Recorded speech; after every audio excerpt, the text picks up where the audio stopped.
This is Aloft, a game set to be released in the fall of 2024. I got an early access copy of it from Steam for free, and I took the chance to explore the game. One thing I really like about this game is the way the environment is made. I am enjoying its visual so much to the point that I feel kinda frustrated at not being able to create something like it myself. As you can see, I'm currently in the process of developing my own game. Its concept, a creature capture / auto chess battler game almost similar to my childhood favorite, Pokemon, set in a fictional world of floating islands. Over the course of a few months, the game has evolved through various iterations, from low poly aesthetics to a somewhat more detailed art style. I am constantly torn between making it eye-candy realistic or making it low polygonal for increased accessibility to gamers with lower spec PCs, without sacrificing its visual appeal, of course.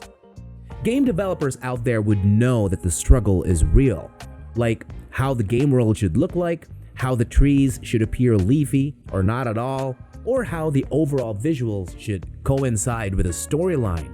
You know, tiny details that I think sounds kinda OCD but would definitely either make or break the game. And adding to that is the fact that I have to learn and relearn everything from scratch. Like literally, I started with just a dream and virtually zero knowledge on game engines, let alone coding. It took me quite a while to figure out the basic synopsis of the game and which tool I should use to make everything happen.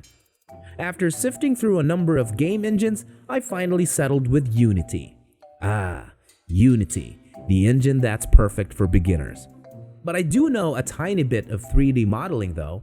Thankfully, the internet is not without its places of learning. Now, after days and weeks and months of YouTube tutorials, program documentations, and Reddit, I'm finally making the first big leap towards developing my first ever game.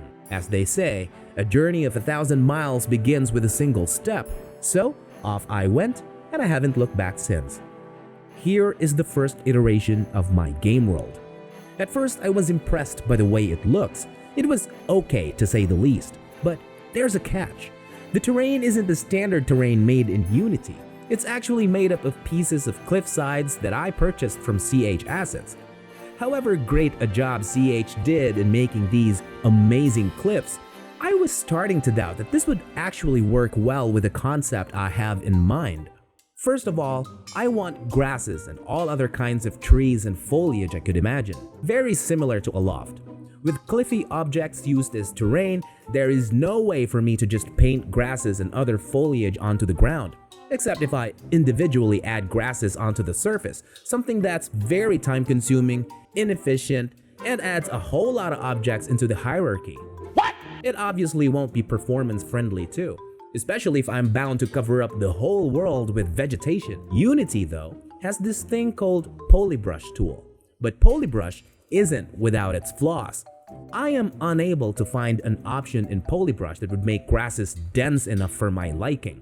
They're simply too far apart from each other no matter how far I bring this slider up. And Polybrush also adds a whole lot of objects in the hierarchy, so it's back to the drawing board. I went to the Unity Asset Store and found this rather amazing package from Brute Force. I tried it out for some time, definitely looks great, especially with the grass bending whenever a player walks through it. Performance-wise, it's also quite friendly, but for my game, I thought the grasses won't fit well with the overall aesthetic I have in mind. So I had to set that aside and explored another beautiful package, this time from Aeol. And this is how the game world looks now, or at least a part of the game world. As you can see, the built-in Aeol manager has really made the island look alive with the wind effect and all that. And the trees, also from Aeol, look stunning too.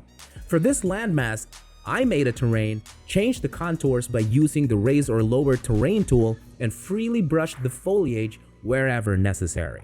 I also used PNG images for the rice and corn by simply paintbrushing them all over the place. And look how everything is billboarding quite nicely, and they're also swaying with the wind.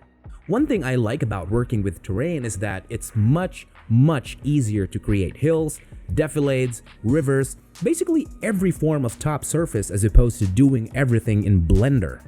The creative freedom of the terrain option is, to be honest, unmatched by anything that I know. I can freely paint textures, add grasses, do basically everything I want. And I'm quite happy with the results. The problem with terrain is that it can't be tipped over sideways, and its verticals can never be that easy to work on. Verticals are certainly important for floating islands like what I'm trying to achieve. At the very least, this now looks more promising than the first iteration, at least the top surface of the island. Yet, despite all that, I still can't be fully satisfied with the outcome. Games like Genshin Impact, Zelda, and of course Aloft have been captivating my attention recently, and for quite a while now I've been trying to figure out how they were able to pull off their environments. Look at how beautifully the grass and bushes are made in Aloft. And also, look how nice the terrain dips down to the edge like a floating island should. It's incredibly frustrating to not be able to know how to properly do this, at least for now. My current game world looks more like a hill instead of a floating island like I want it to be. I want it to dip down far towards the bottom and close the edges by perhaps adding rocks along the sides. What? But as far as I think, it won't look good that way. I even tried putting the CH assets cliff sides, but I still think it won't look good either, in my eyes at least.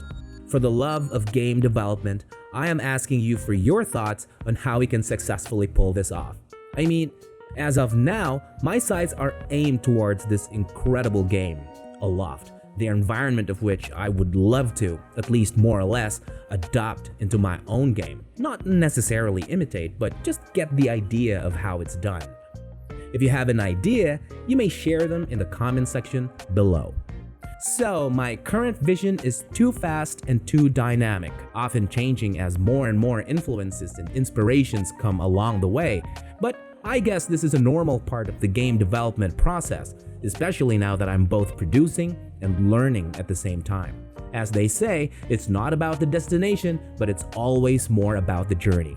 And what a journey has it been so far.